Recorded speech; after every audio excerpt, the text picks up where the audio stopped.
श्री शिवाय नमस्तुभ्यम।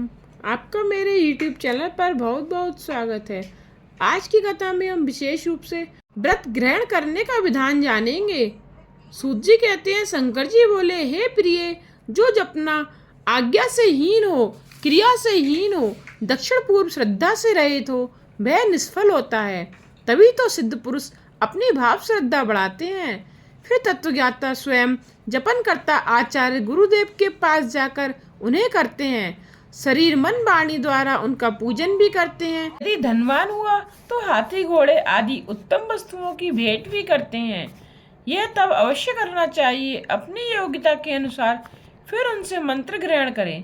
प्रसन्न होकर गुरुदेव भी 1 वर्ष तक उसकी प्रतीक्षा करते रहें। जब देखें कि ये निरंकार हो चुका है, तब शिष्य की पवित्रता के लिए उसे घृत से स्नान करावे। तब मंत्र से परम पवित्रता औषधि आदि द्रव्य मिलाकर जल से स्नान करावे। वस्त्र आभूषण से भूषित करके पुण्य वाचन कराकर ब्राह्मणों का पूजन करें। उसके बाद गौशाला अथवा मंदिर आदि पुण्य स्थान में जाकर कृपा करके शिष्य को विधि पूर्वक मेरे ज्ञान का उपदेश करें। तब शिष्य उस मंत्र को 1008 बार नित्य ही अपने जीवन पर्यंत जपता रहे, तब उसे परम गति की प्राप्ति होती है। मंत्र के जितने अक्षर हैं उससे चौगुना लक्ष्य हो।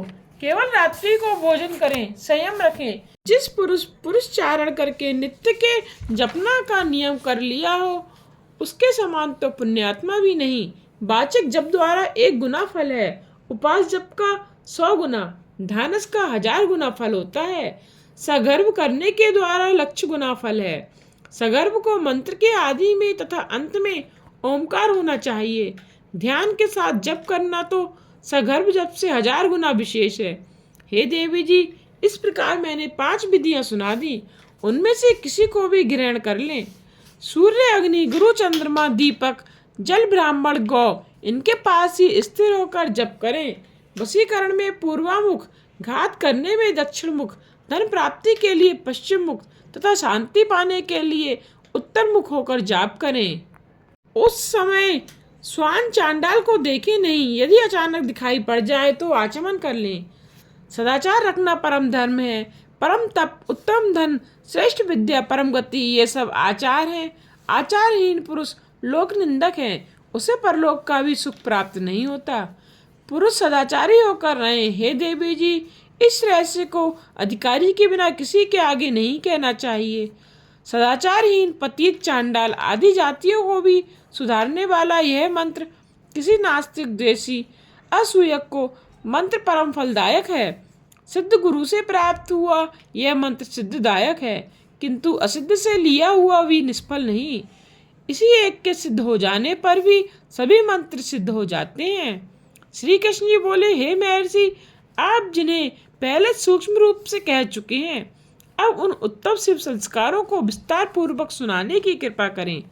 उपमन्यु बोले, सुनिए, 6 मार्ग शुद्ध कर लेने को संस्कार कहा जाता है, जिससे ज्ञान प्राप्ति एवं सांस बंधन विनाश हो, वह संस्कार दीक्षा कहलाती है। यह दीक्षा 3 प्रकार की है, सांभवी, शाक्ति एवं मांत्री।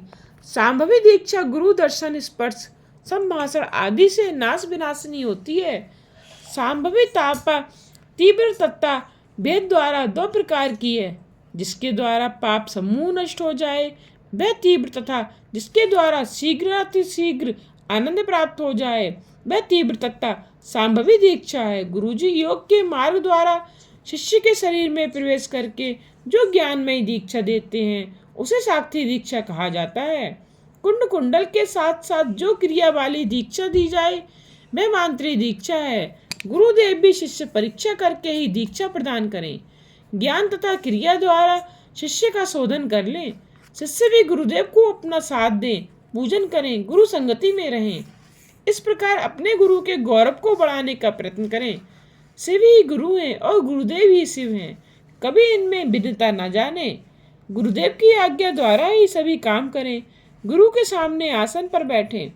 आसन से गुरु के सन्मुख विरुद्ध बोलना भी पाप है, गौरव नरक होता है। गुरु यदि गुणवान तत्व ज्ञाता है एवं शिव भक्त है, तो वह परम मुक्तिदायक है। गुरुदेव अपने घर में आए हुए ब्राह्मण वर्ण शिष्य को 1 वर्ष तक तथा क्षत्रिय वर्ण को 2 वर्षों तक तथा एवं वैश्य को 3 वर्षों तक परीक्षण करें। जिन शिष्यों को फटकारा जाए अथवा ताड़ा जाए फिर भी वे मौन धार कर दुख का अनुभव ना करें, वे ही शिष्य तत्पात्र एवं शिव संस्कार योग्य हैं। स्त्रियों का शिव संस्कार ग्रहण करने में अधिकार नहीं, वे तो पति की आज्ञा पाकर शिव पूजन करें। पतिहीन नारी पुत्र अथवा अन्य किसी से आज्ञा ले लें। कन्या हो तो पिता की आज्ञा ग्रहण करें। उपमन्यु बोले, हे श्री कृष्ण जी, अब कोई साधन कराते लगे तब वे प्रथम पवित्र स्थान में जाकर समयावय नाम का संस्कार करे। उसमें शुभ दिन पुण्य समय प्रथम देख ले, वे वहाँ की सुगंध वर्ण रस आदि द्वारा परीक्षण कर ले। फिर उसी भूमि पर शिल्प शास्त्र कथित विधि द्वारा मनोहर मंडल रचना करे। माध्यम में वेदी हो, ईशान कोण से लेकर 8 दिशाओं में कुंडल बनावे। पश्चिम दिशा में प्रधान कुंडल होना चाहिए, अथवा 8 कुंड ही न बनाकर एक ही कुंड बहुत सुंदर बनवा ले। चंदोबा ध्वजा पताका मालाओं से उसे शोभित करें। उस वेदी के मध्य में सुंदर मंडप होना चाहिए। फिर चांदी सोने द्वारा ईश्वर का आह्वान करें। यदि शक्ति ना हो तो चावल सिंदूर पुष्पों द्वारा आह्वान करें। 1 या 2 हाथ श्वेत या लाल कमल बनावें। कमल की 8 कर्णिका हो, आधे में तो केस तथा आधे में पल निर्माण करे। यदि 2 हाथ विस्तृत कमल हो तो 16 अंगुल कर्णिका हो। वेदी पर धान चावल सरसों तिल पुष्प कुशा आदि बिछावे। फिर कलश स्थापना करे। कलश चाहे धातु का हो या मृतिका का, उसे शुद्ध जल से भर ले। उस पर सुगंधित पुष्प अक्षत कुशा दूर्वा नया लाल वस्त्र तथा श्रीफल हरा धारण करे। कमल के उत्तर दल में उसके आसन की कल्पना करके स्वयं आसन पर बैठ जाएं। चंदन मिश्रित जल द्वारा आचमन करके षोडशोपचार द्वारा विधि पूर्वक कलश पूजन स्थापना आदि करें। उसके बाद गुरुदेव भी अपना नित्य कृत्य करके प्रसन्नता से पूजा भवन में जावे। मंडप के मध्य महेश्वर का पूजन करें। फिर शिव कलश में शिव का आवाहन करके विधान के साथ उस कलश का पूजन करें। फिर पश्चिमाभिमुख होकर यज्ञ रक्षक भगवान शिव का ध्यान करते हुए दक्षिण में शिव जी के अस्त्रों को पूजें। मुद्रा आदि दिखाकर मंत्रोच्चार पूर्वक यज्ञ आरंभ करें। शिव अग्नि में प्रधान आचार्य होम करें, आचार्य प्रार्थना भी करें। हे सदाशिव, आप मेरे शरीर में प्रविष्ट होकर इस भक्त को सांसारिक दुखों से छुड़ाओ। उसके बाद उपवास करता अथवा हविष्य अन्न भोक्ता ओमकार के जपन करने वाले शिष्य को मंडप के दक्षिण या पश्चिम द्वार पर उत्तराभिमुख करके कुशासन पर बिठा देवें और आप पूर्वाभिमुख होकर उसे जल द्वारा प्रोक्षण करें। फिर फूलों द्वारा उसका ताड़न करें।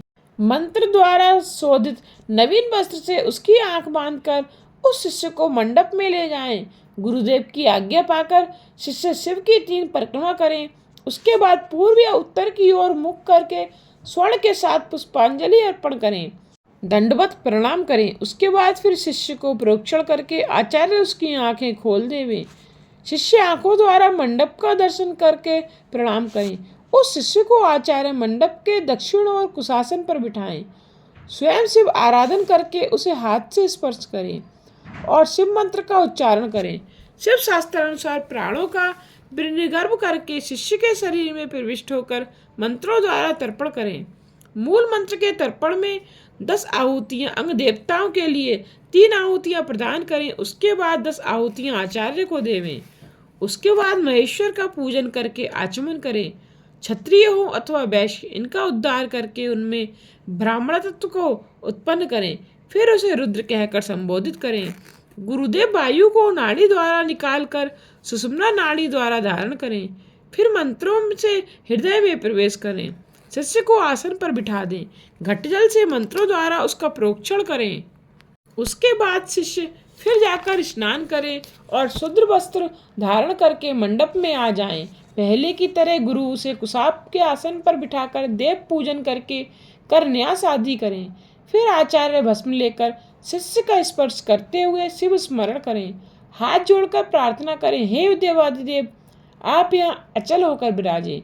फिर शिव जी के तेज का स्मरण करें। इसके बाद गुरुदेव शिष्य के कान में धीरे धीरे शिव मंत्र का उपदेश करें और शिष्य भी हाथ जोड़कर सुनता जाए। फिर आचार्य की आज्ञा पाकर शिष्य शिव मंत्र का उच्चारण करें। गुरुदेव उससे शक्ति मंत्र बुलवाकर मंगलाचरण करें। योगासन की शिक्षा दें। उसके बाद गुरुदेव की आज्ञा से शिष्य शिव अग्नि आचार्य के पास भक्ति के साथ दीक्षा वचनों का उच्चारण करें। भगवान शिव का जब तक पूजन न कर लें कभी भी प्रथम भोजन न करें। इस प्रकार से विधि पूर्वक पूजन करने वाला शिष्य समय नामी आज्ञा पाने का अधिकार पा लेता है। इसके बाद करन्यास आदि करके हाथ से भस्म लेकर शिष्य को देवें। अभिमंत्रित रुद्राक्ष भी दें। शिव शंकर जी की मूर्ति भी दें। पूजन हवन जपन ध्यान आदि साधना समझा दें। शिष्य इन सब वस्तुओं को आदर के साथ ग्रहण करें।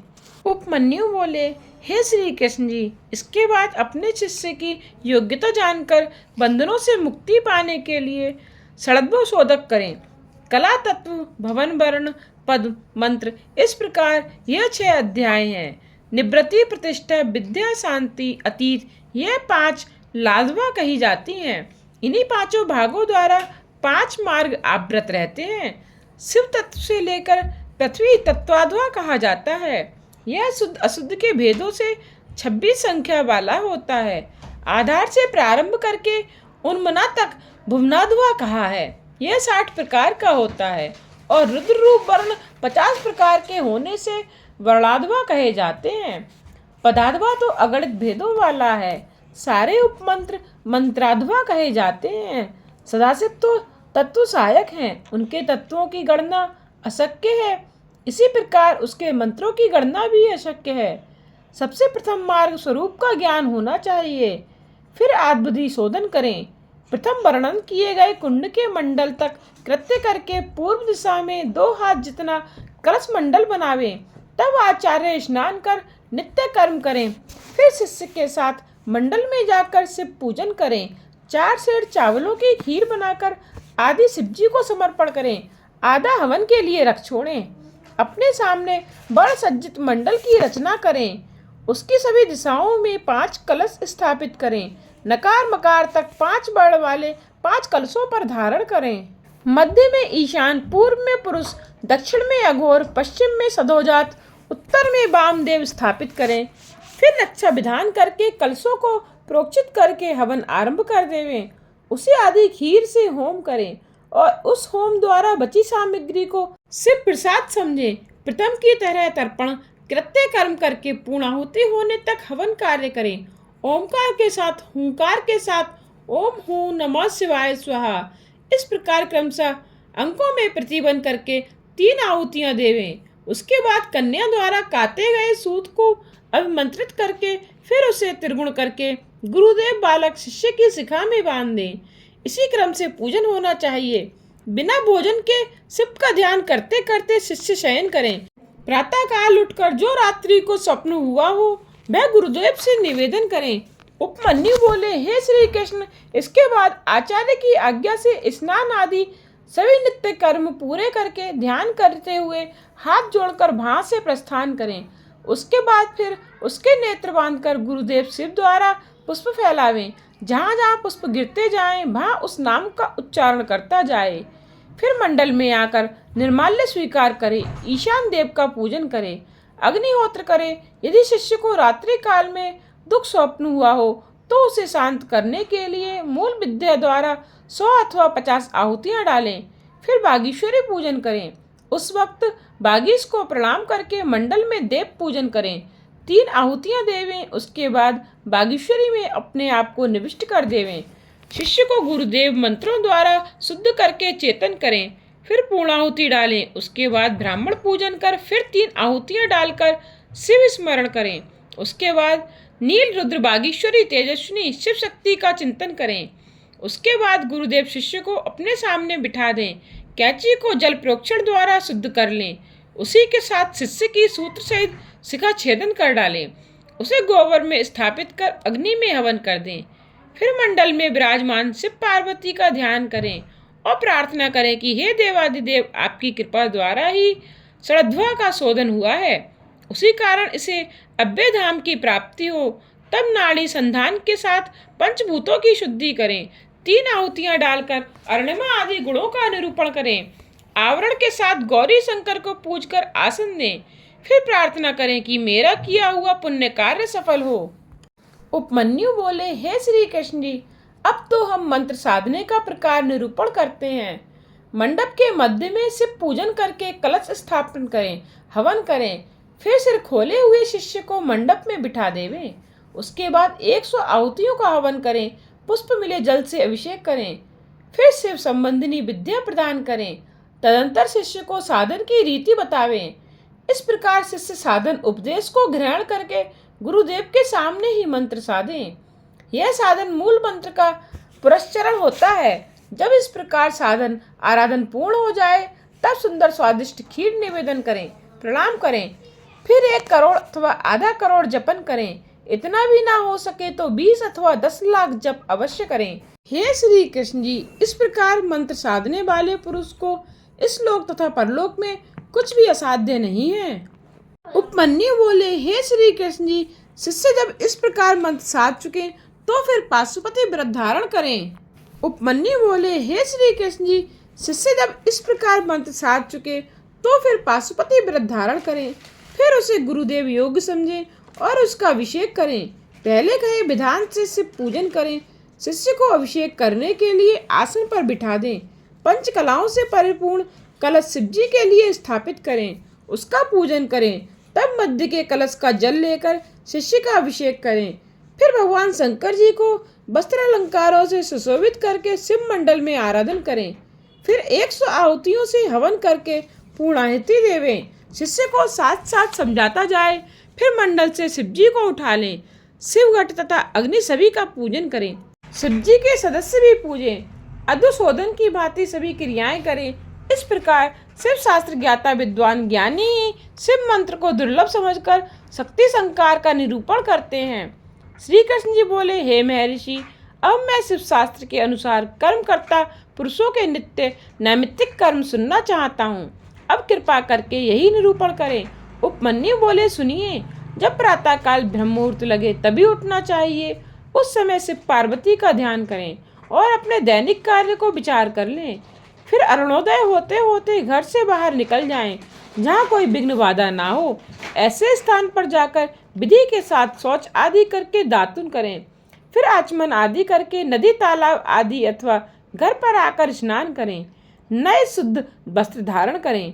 विधवा ब्रह्मचारी तपस्वी इन जनों को दातुन तथा सुगंधित वस्तुओं से नहाना उचित नहीं। फिर जल के मध्य में 3 मंडलों की कल्पना करके यथाशक्ति शिव मंत्र जपें। फिर घुटनों से पृथ्वी पर बैठकर प्रणाम करके अर्घ्य पात्र माथे पर चढ़ाकर शंकर जी को अर्घ्य देवें। अपना मूल विद्या द्वारा कुश मिले जल से अर्घ्य दें। उसके बाद पहली विधि से भस्म धारें। मस्तक, दोनों भुजा और छाती पर त्रिपुंड लगावें। इस प्रकार रुद्राक्ष की भी मस्तक, कंठ, कान एवं हाथों में धर लें। फिर ब्राह्मणों को सफेद, लाल, पीत रंगीन नूतन वस्त्र धारण करावें। इस प्रकार सभी कार्य करके पूजन स्थान पर जाकर पूर्व अथवा उत्तर मुख बैठकर शंकर जी का ध्यान करें।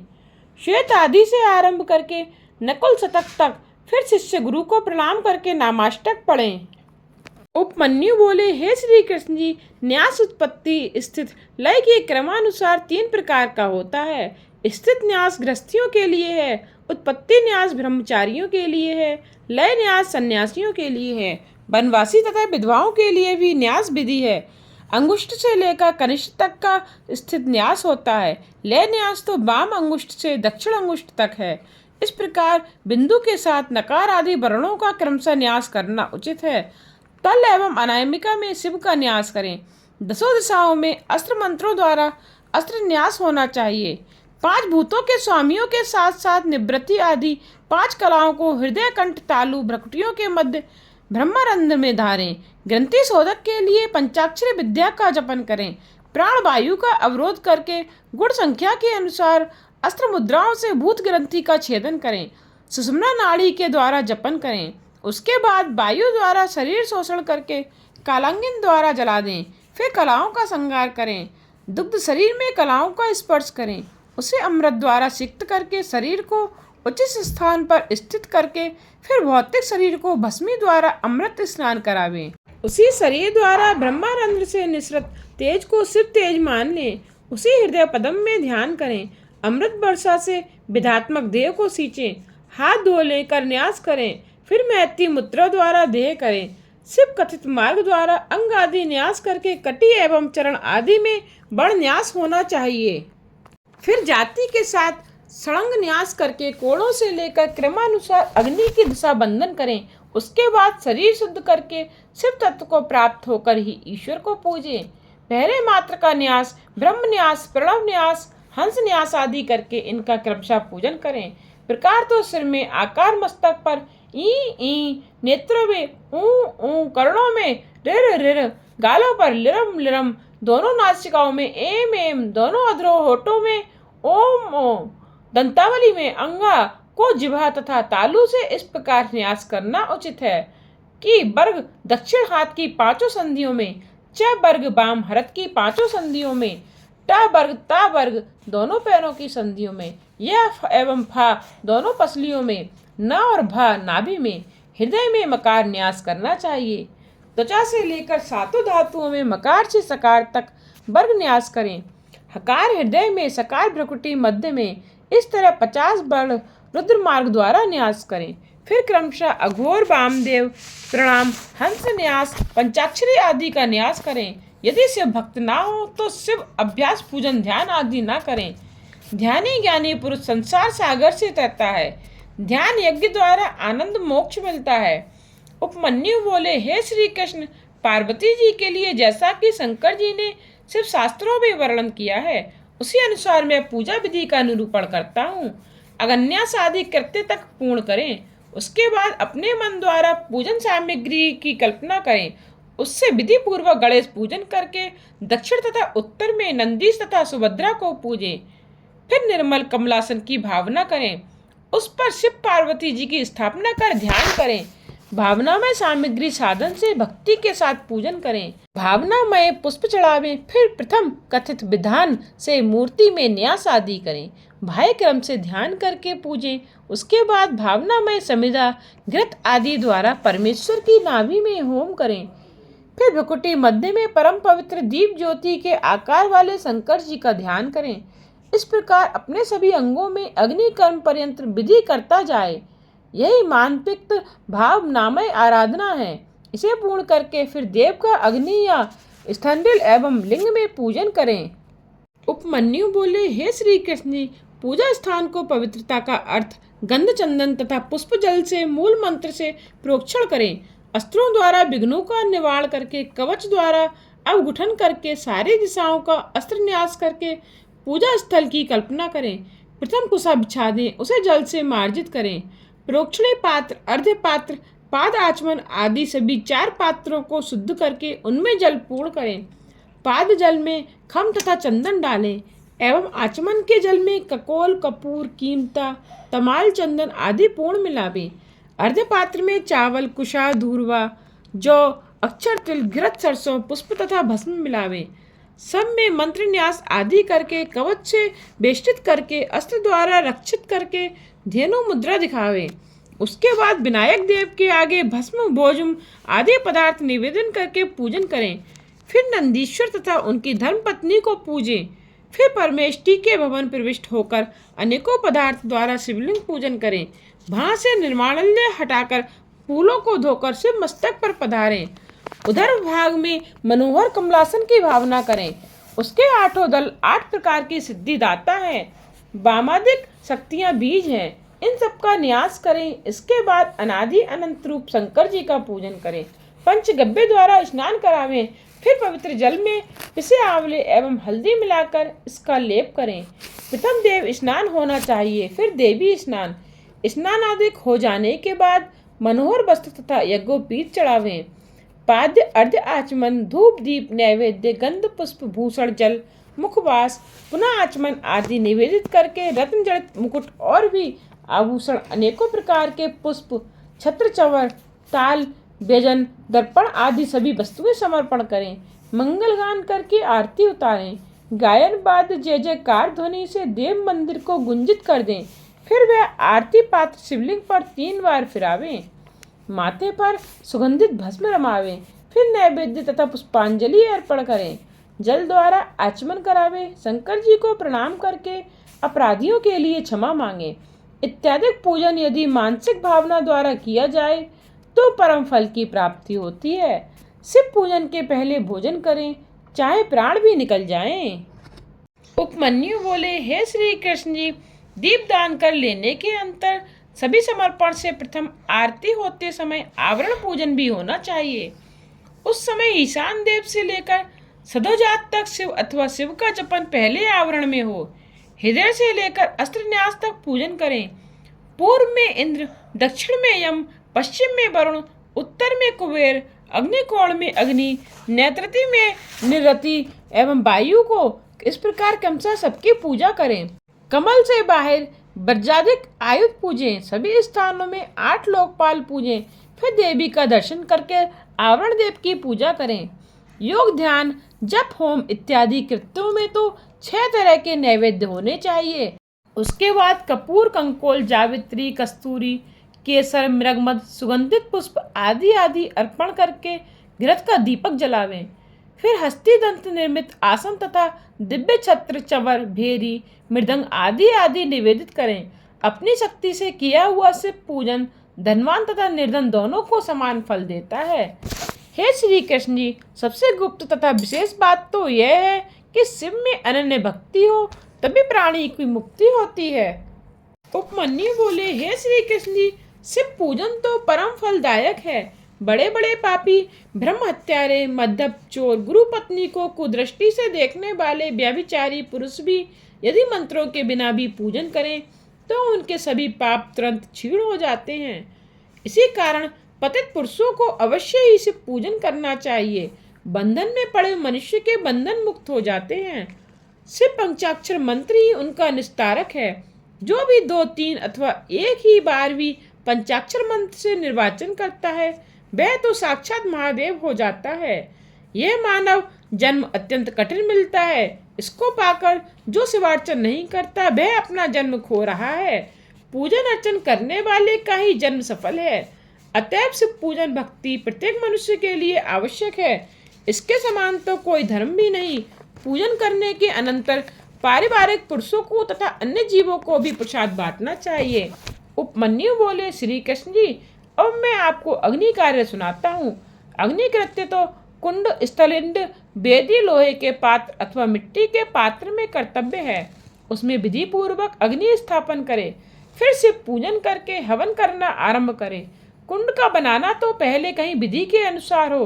उस कुंड के चारों तरफ 3 मेखला होनी चाहिए। पीपल के पत्ते के समान ही हाथी से होठ की भांति कुंड में योनि रचना करें। फिर कुंड को मृतिका गोबर से लीपें।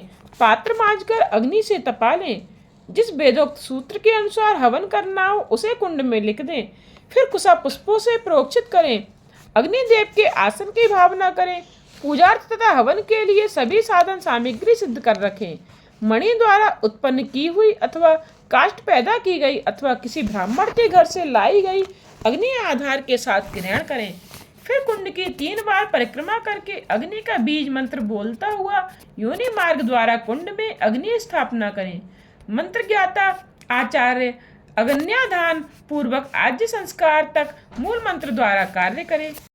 फिर दक्षिण की ओर से पूजन करके मंत्र आदि करके घृत में धेनु मुद्रा दिखावें। सकृष्वा आदि या तो तेजस पदार्थों के अथवा काष्ठ के होने चाहिए। इन्हें अग्नि में तपाकर प्रोक्षण करें।